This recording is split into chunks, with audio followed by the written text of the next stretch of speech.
ขึ้นชื่อวัดอีกได้โทรศัพท์กันโนเกียเมนอยู่วัดไผ่เขียวมีหูปั่นเช็คอินวัดไผ่เขียวดอนเมืองกทม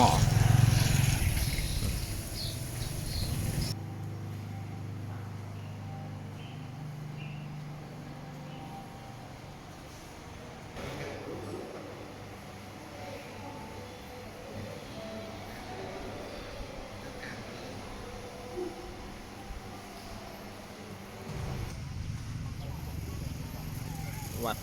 ท้าวเวสสุวรรณเนาะวัดไผ่เขียวเห็นเขารีวิวในติ๊กต็อกงามเนาะมาเบิ่งตัวจริงก็ถือว่างามสมชื่อวัดนี้ใหญ่เนาะกว้างขวาง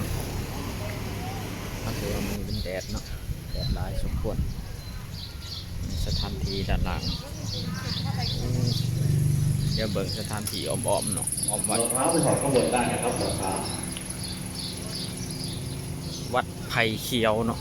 วัดเวสสุวรรณไผ่เขียวอยู่ดอนเมืองเนาะเขตดอนเมืองคือว่าวัดใหญ่เนาะกว้างขวางเดี๋ยวแป๊บไปก่อนอ๋อเดี๋ยวโทรศัพท์รุ่นเก่าได้นี่โนเกียขึ้นชื่อวัดอีกได้โทรศัพท์กันโนเกียเมนอยู่วัดไผ่เขียวมีหูปั่นถือว่าคนมามือนีลายเนาะต่อไปเดี๋ยวเราจะลงไปเบิ่งทำที่เป็นว่าทำหน้าขานะเป็นจะได้เดี๋ยวเบิ่งก่อนรอเบิ่งอ้อมๆก่อนเช็คอินวัดไผ่เขียวดอนเมืองกทม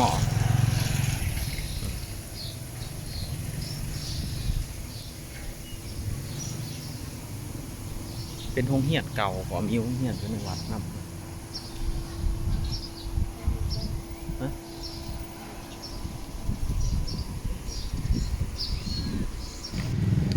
ต่อไปหลังจากออกมาตะวัดเนาะสิลงไป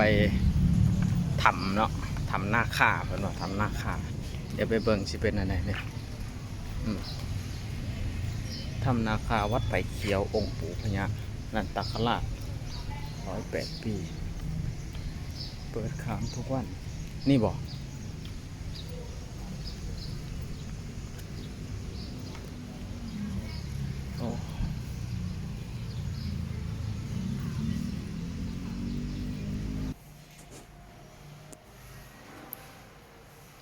ถือว่าลวดลายงามเนาะด้านหน้านี่นะทางเขาวัดทำนาคาเน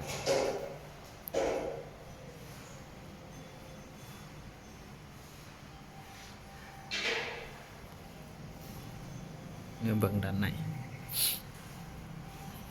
ในแห่งงามเนาะนี่ทางเขาด้านหน้า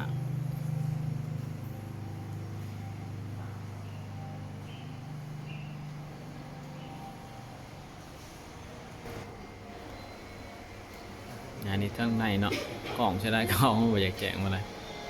นี่เป็นด้านในทั้งในเนาะเป็นถ้ำเนาะถ้ำพญานาคของเราสวยงามเนาะไปเบิ่งไกลก็